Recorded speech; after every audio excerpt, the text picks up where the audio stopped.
এই মুহূৰ্তত ৰাজ্যবাসীৰ বাবে এটা অত্যন্ত জৰুৰী খবৰ দিব বিচাৰিছো। কাইলৈ চূড়ান্ত হ'ব অসমৰ পৰৱৰ্তী মুখ্যমন্ত্ৰী আৰু কাইলৈ বিজেপিৰ বিধায়িনী দলৰ বৈঠক আৰু বিধায়িনী দলৰ বৈঠকতে চূড়ান্ত হ'ব বিজেপিৰ নেতা বিধায়কসকলে নৱনিৰ্বাচিত বিধায়কসকলে নিৰ্বাচন কৰিব তেওঁলোকৰ নেতা আৰু কোন হ'ব পৰৱৰ্তী মুখ্যমন্ত্ৰী কাইলৈ দিনটো থেকে স্পষ্ট হ'ব। ইতিমধ্যে 12 তাৰিখে শপত গ্ৰহণৰ বাবে সাজু হৈছে নতুন চৰকাৰ আৰু 12 তাৰিখৰ শপত গ্ৰহণৰ পূৰ্বে কাইলৈ দিনৰ ভাগত দুজনকৈ পৰ্যবেক্ষকৰ উপস্থিতিতে বিধায়িনী দলে নিৰ্বাচন কৰিব বিজেপিৰ নতুন নেতা। এই মুহূৰ্তৰ সভাটোকৈ ডাঙৰ খবৰ আমি দৰ্শকসকলৰ বাবে লৈ আহিছো। বিগ আপডেট আমি জনাই আছো কাইলৈ চূড়ান্ত হ'ব অসমৰ পৰৱৰ্তী মুখ্যমন্ত্ৰী।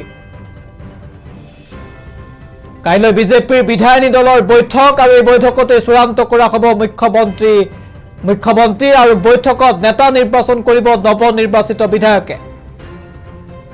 12 মেত নহ'ব নতুন চৰকাৰৰ শপত গ্ৰহণৰ পূৰ্বে ইতিমধ্যে নেতা নিৰ্বাচন কৰা হ'ব। ইতিমধ্যে অসমত উপস্থিত হৈছে বিজেপিৰ পৰ্যবেক্ষক আৰু সহ পৰ্যবেক্ষক জেপি নাড্ডা আৰু নায়াব চাইনি উপস্থিত হৈছে অসমত।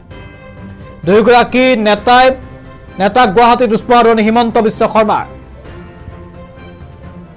দৃশ্যাংশ আমি দেখুৱাইছো। মুখ্যমন্ত্ৰীগৰাকীয়ে উষ্ম আদৰণি জনাইছে, হিমন্ত বিশ্ব শৰ্মাৰ উষ্ম আদৰণি জনাইছে। ইতিমধ্যে তেওঁ পদত্যাগ কৰিছে আৰু এবাৰ হিমন্ত বিশ্ব শৰ্মাৰ উষ্ম আদৰণি জনাইছে আৰু কাইলৈ এই দুয়োগৰাকী পৰ্যবেক্ষকৰ উপস্থিতিতে নেতা নিৰ্বাচন কৰা হ'ব আৰু 12 তাৰিখে হ'ব শপত গ্ৰহণ। আমি দৃশ্যাংশ এই মুহূৰ্তত এম্বিয়েন্সৰ সহায়ত আগবঢ়াইছো।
উত্তৰ পূবৰ আগশাৰী শিক্ষা প্ৰতিষ্ঠান প্ৰতীক্ষা গ্ৰুপ অফ ইনষ্টিটিউচনছ 2026 বৰ্ষৰ বাবে আৰম্ভ হ'ল নামভৰ্তি প্ৰক্ৰিয়া।